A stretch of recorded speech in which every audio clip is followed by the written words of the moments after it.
Geez, this is your second chapter. And I know that the title says addition and you might be thinking, but we've already learned addition. Well, there's more things to learn, such as the properties of addition. Now there's a commutative property which states that the order of the addends, which is basically the things that you add, does not matter.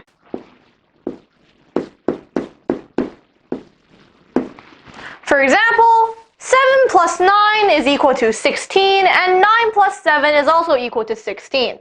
The order does not matter, unlike in subtraction. The identity property of addition states that anything plus 0 equals to that thing. 9 plus 0 equals to 9. 8 plus 0 equals to 8. What's a big number? 87,952 plus 0 equals to 87,952. Now the last property is the associative property, which states that bracket placement in addition does not really matter.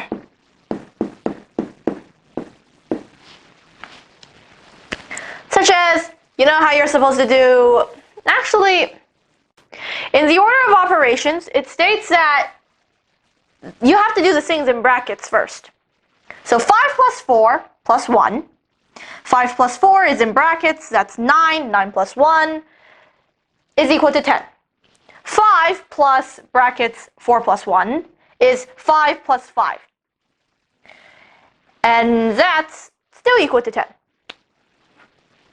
Now let's fill in the blanks, or blank, singular sometimes. If you know 8 plus 2 equals to 10, then you know that something plus 8 equals to 10. 2 plus 8 also equals to 10.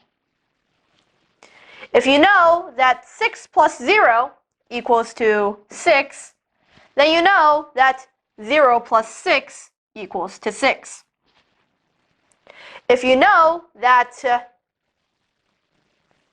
7 plus 2 in brackets plus 3 equals to 9 plus 3, which is 12, then you know that 2 plus something plus 7 equals to 12.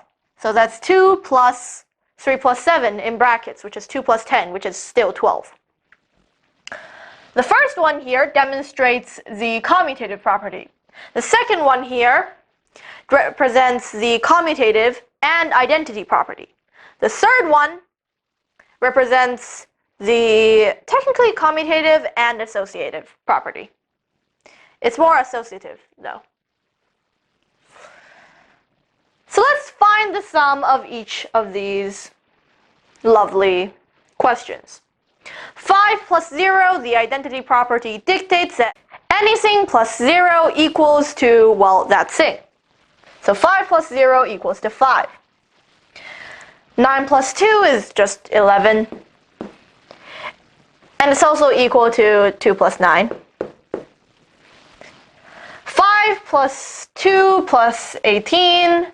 You could also regroup it to 2 plus 18 plus 5. Because 2 plus 18 is 20, and then 20 plus 5 is easier. But then again, 5 plus 2 is 7. And 7 plus 8 is always 15. And 7 plus 18 would be 25. Either way.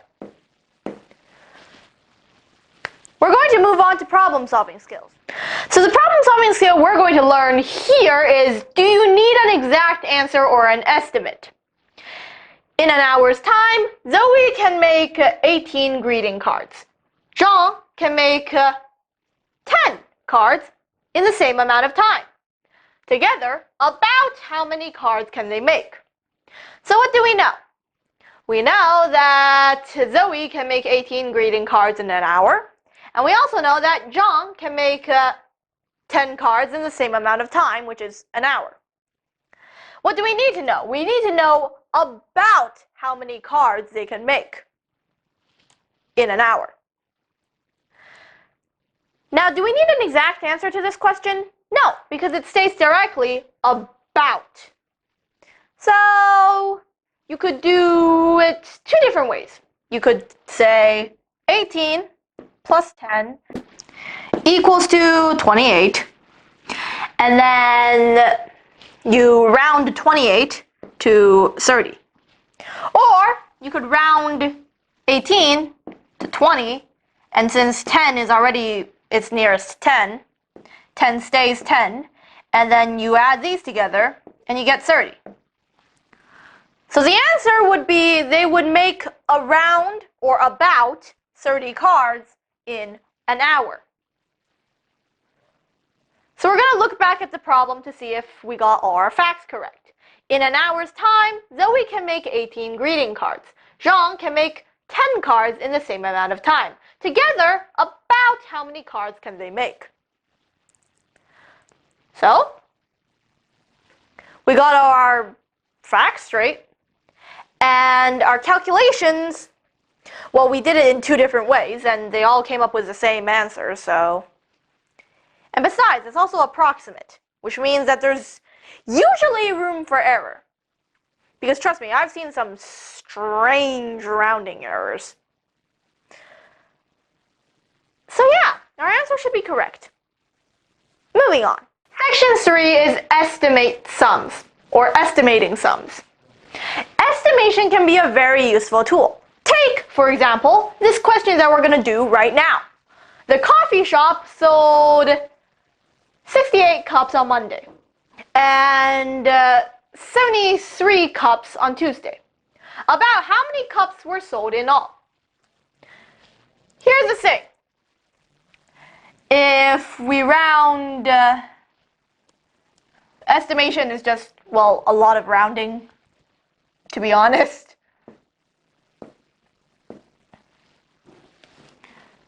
So if we round to the nearest 10, 86, we look at the ones place and it's a 6, so we round up to 90.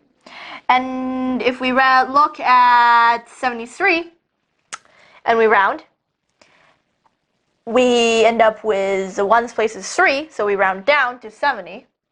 And the estimated total would be 160. But if we round to the nearest 100, then, well, we look at the tens place, and both of them are bigger than 5, so we're just going to round up for both of them. And we get 200. The actual sum is 159. So usually, if you want a more accurate answer, then you should probably round to a smaller value. Anyhow, we're going to do some other problems with front-end estimation this time. Now, front-end estimation is use the front digits and change all the other digits to 0. So it's not as complicated as rounding, but it also is very prone to mistakes. Very easy to make mistakes. At the community center, 88 people are swimming and 13 people are playing chess. About how many people are there in all? So 88 would be turned into 80, and 13 would be turned into 10. And that would give us an answer of 90 people. Or, well, about 90 people. But if we use rounding and we look at the ones place of both of these guys, and by guys I mean numbers, we get that 88 is rounded to 90, and the 13 is rounded to 10, so that's 100. The actual sum is 101. You could tell why I prefer rounding as to front-end estimation, but it's still a skill that you should probably learn. Now for some practice problems. Estimate each sum using rounding. So we have 62 cents plus 44 cents. Well, we round 62 and 44, and we have both of the ones digits are smaller than 5, so we round down for both of them, and we get 60 and 40. There are some times where front-end estimation and rounding will yield or give the same results, such as, well, here. And this would be approximately equal to, the wavy equal symbol is approximately 100. 18 plus 26, well, both of the ones digits are bigger than 5, so both of those will be rounded up. 18 to 20 and 26 to 30. 20 plus 30 is approximately, well, 20 plus 30 is 50, but we get that 18 plus 26 is approximately 50. I mean, it's a little more closer to 40, but it's actually 44. Anyhow, moving on. Estimate each sum using front-end estimation. Okay, so we have 16 and 59. So 16 would be turned into 10, and then 59 would be turned into 50, and this would be approximately 60. The actual answer to this is 75, which is a fourth of 60. It's a little off, and by a little I mean a lot. Anyhow, 26 and 59 would get 20 and 50. So that would be approximately 70. The actual answer is 85, which is also kind of far off. There's a reason why I prefer rounding, guys, and it's this. Guys and gals. Anyhow, moving on to the next section, but of course, if you want to take a break, go straight on ahead. Two-digit addition. Here's the thing. Well, you have to remember how to regroup. So we usually would use the vertical form if we can't do mental math. Well, if we can't do it mentally. I mean, you could do mental math, but you add the ones. You line them up first, and then you add the ones. You start from right to left. Add the ones, you get 6 plus 8, and that's 14. But then it's 14, which means that you have to regroup, and then you mark down the regrouped one.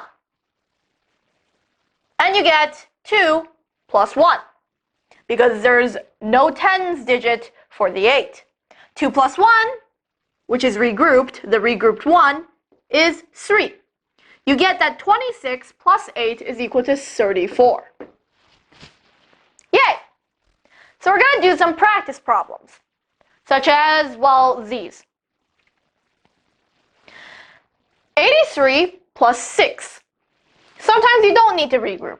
83 plus 6, you add the ones digit, 3 plus 6, 9. There's nothing to regroup, so 8 plus nothingness is equal to 8.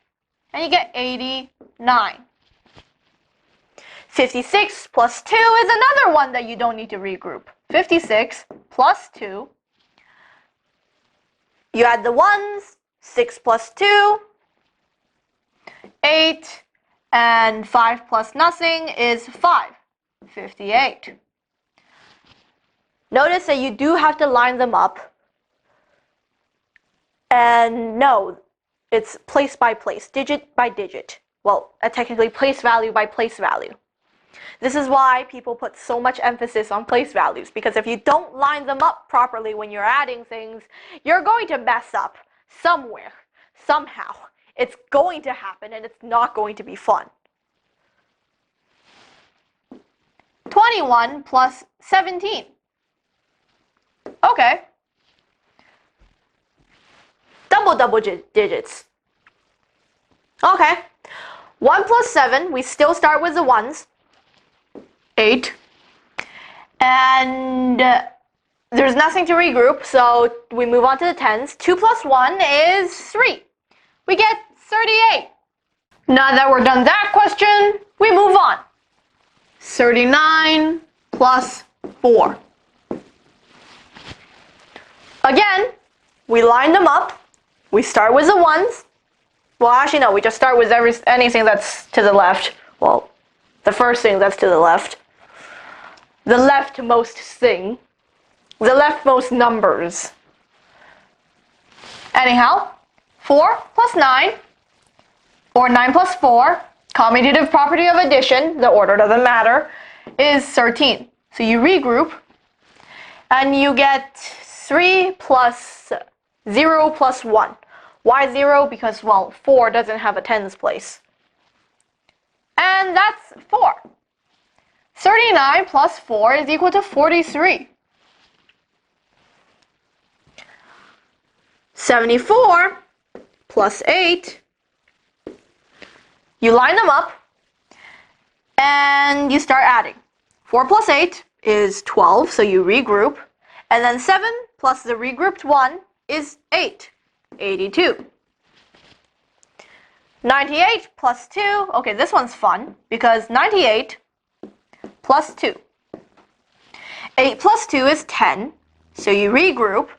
And then you get 9 plus the regrouped 1, which is also 10. So you have to regroup again, but since there's nothing to regroup to, you just drag down the 1. And you get 100. Now we move on to adding money. Adding money really isn't that much different from the other forms of addition. It's just the way you write it. Basically, you can't forget your cent signs or your dollar sign. And or your dollar sign. Sometimes you use the cent sign, sometimes you use the dollar sign. Lauren found 58 cents in coins when she was tidying her room. She later finds 14 cents in her jean pocket. How much money did she find today in total? So if you use cents, you just put 58 cents plus 14 cents and you add. Normal. Just like normal. 4 plus 8, 12, regroup. 5 plus 1 plus 1, 7. And then you add the cent sign. So she found 72 cents. There's also a second way to do this, which is using the dollars. How do we convert it? Well, we know that it's 100 cents in a dollar. So 58 cents would be $0.58. And 14 cents would be $0.14. We add them up.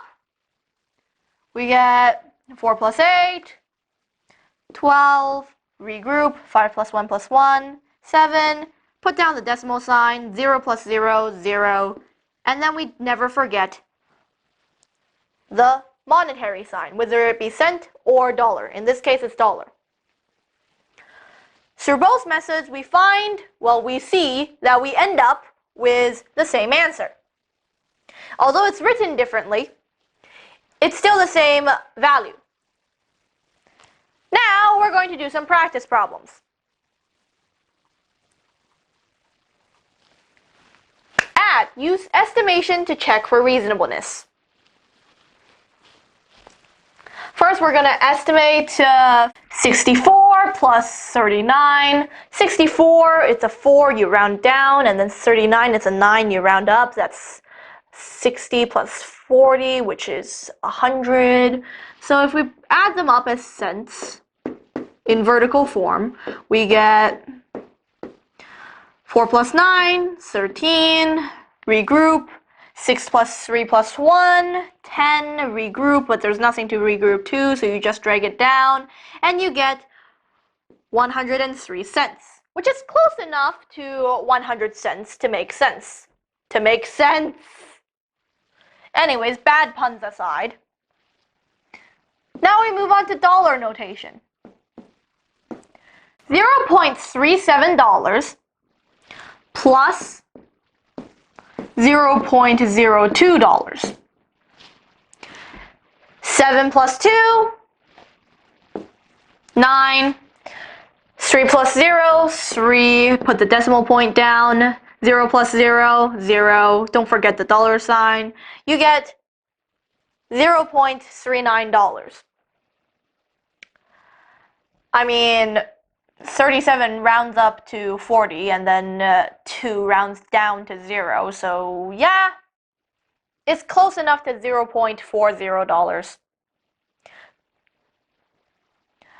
Now, 16 cents plus 18 cents. They're both going to round up, and this is when things get wacky. Because if both things round in the same direction in addition, you're going to end up with a bigger estimation error than usually, okay? Usually you're going to end up with a bigger estimation error than if you round the two numbers in different directions. Now, 6 plus 8 is 14. You regroup, 1 plus 1 plus 1 is 3. And you get 34 cents. If you round, it's 40 cents. But since you're both rounding up, well, you're going to have a bigger margin of error anyways, and well, yeah. Yep, it's correct. $18 plus $52. You line them up. 8 plus 2, 10, regroup. 1 plus 5 plus 1, 7, and then you add the dollar sign. And you get $70. If you round, then 18, the ones place is an 8, rounds up. 52, the ones place is a 2, you round down, so you get 20 and 50. 20 plus 50 is equal to 70. Exactly 70. Now what about 23 cents plus 57 cents? Well, if you round and do an estimate, you get 23 rounds down and 57 rounds up to 20 and 60, respectively. And that's 80 cents. If you do the calculation here, you get 7 plus 3 or 3 plus 7, commutative property of addition, order doesn't matter. 7 and 3, that's 10, and then it's 2 plus 5 plus 1, which is 8. Exactly 80 cents. It's exact, again. The last question in this section, not time to slack off yet, is $0.13 plus $0.64. You line them up by the decimal point, and then you add them. 3 plus 4 is 7. 1 plus 6 is also 7. There's no regrouping. Add the decimal point. 0 plus 0 is 0. Remember the monetary sign, which is dollar in this case. And you get $0.77. Now, if you round, you end up with, well, 70. As in 70 cents, which is $0.70. And since they're both rounding in the same direction, which is down, well, there's going to be a bigger margin of error. But if you check over your calculations, it's correct.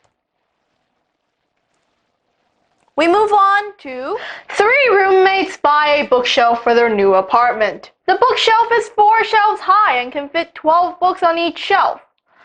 Edward has 17 books, Francis has 14 books, and Jacob has 18 books. Can they fit all their books on the bookshelf? Well, this is another problem-solving investigation. And it's still the 4-step plan, which means that we're still, well, we're just allowed to use anything we want, really. Step 1, understand. What do you know and what do we need to find? Well, you need to find. We know how many books everybody has, as in all the 3 people. We also know, well, how many books can fit on each shelf of the bookshelf, and we also know how many shelves there are on the bookshelf. What do we need to find out? Can they fit all their books on the bookshelf? So our plan is just math. How many books can the bookshelf fit?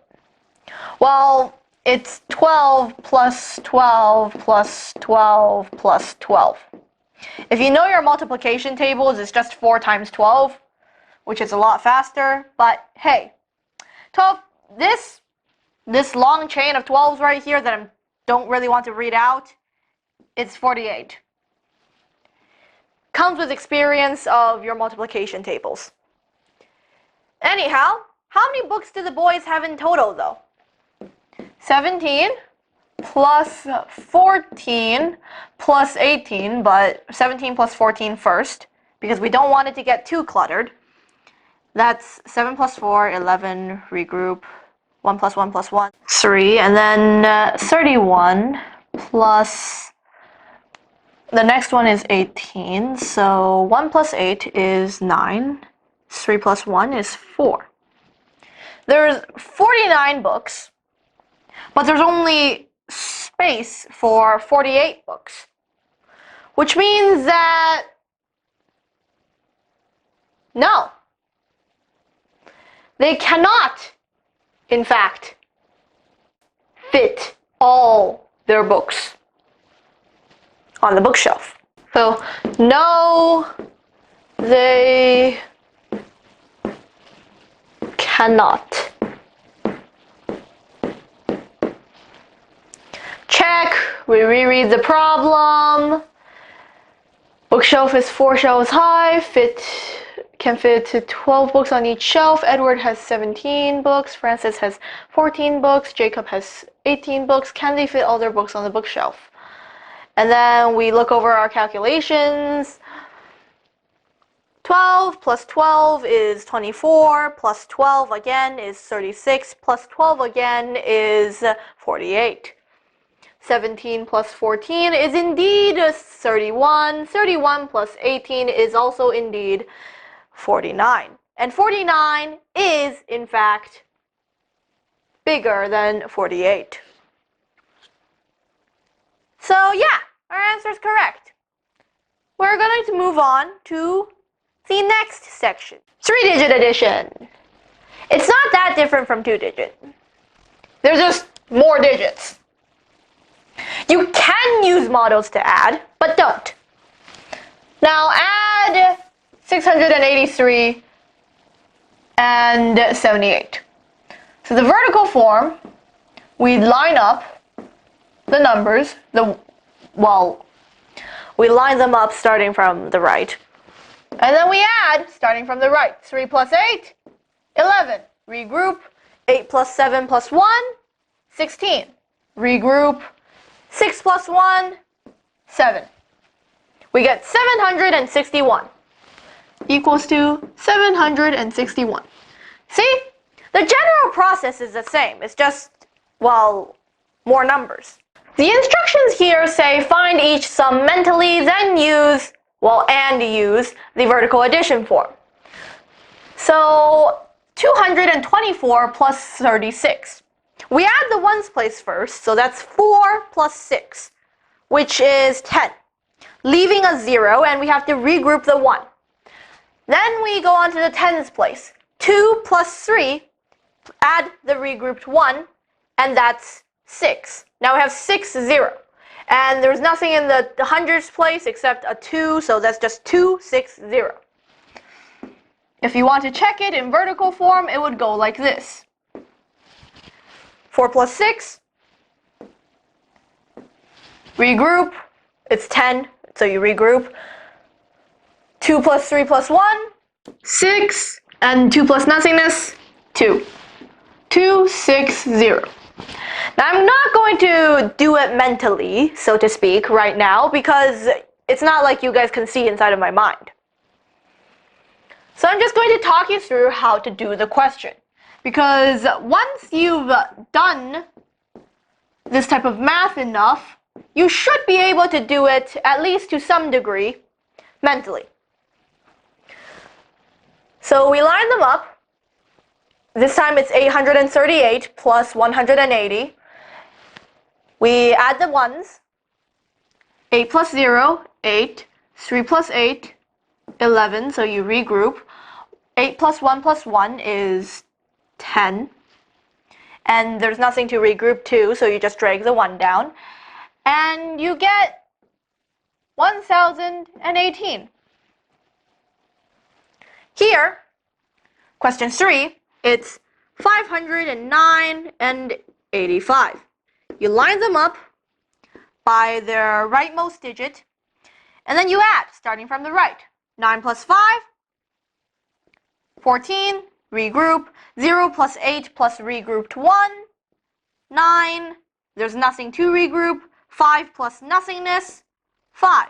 594 is the sum of 509 and 85. 361 plus 486.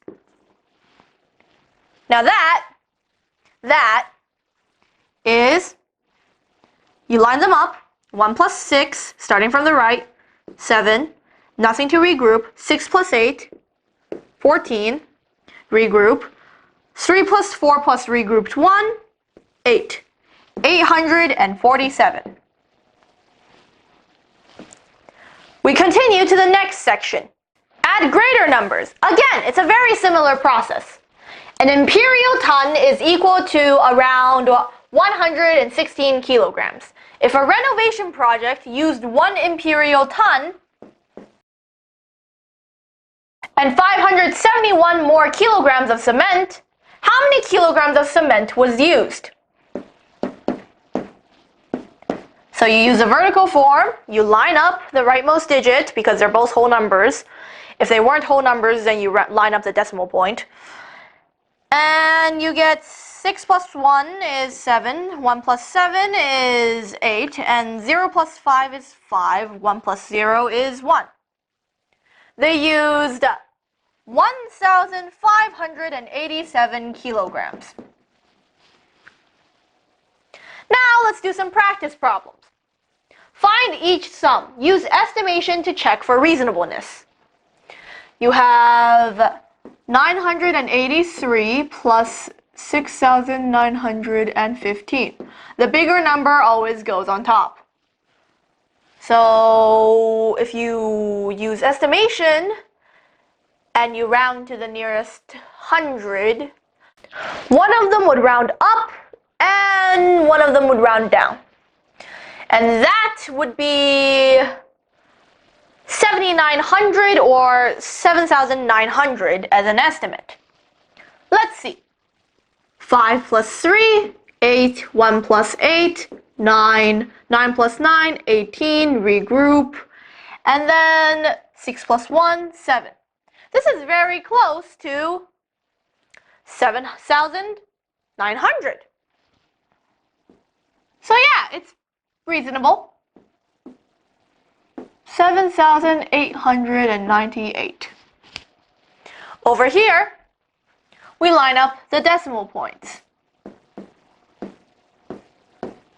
And we add. We put the decimal point down. 7 plus 8, 15. Regroup. 9 plus 5 plus 1, 15 again. And regroup again. 2 plus 4 plus 1, 7. And 8 plus 5, $13. you get $137.55. If you did a estimation in the form of rounding, you'd get this. If you round to the nearest 1, you look at the 10th place, which is the first place after, or to the right of, the decimal point. Both of these would round up, and that would be 83 plus 55, which is 138, which is close. Yeah. Our answer is reasonable. Now, an urban landscaper plans to plant a tree in a pattern in front of each house in a city. Okay, after several calculations, a lot of suburbs actually do that. He found that he would need 976 linden trees and 1,266 red maple trees. How many total trees is that? Well, we lined them up. It's not the best lineup that I've seen, but you can understand it. 6 plus 6, 12, regroup. 6 plus 7 plus 1, 14, regroup. 2 plus 9 plus 1, 12, regroup. 1 plus 1, 2. That's 2,242 trees in total.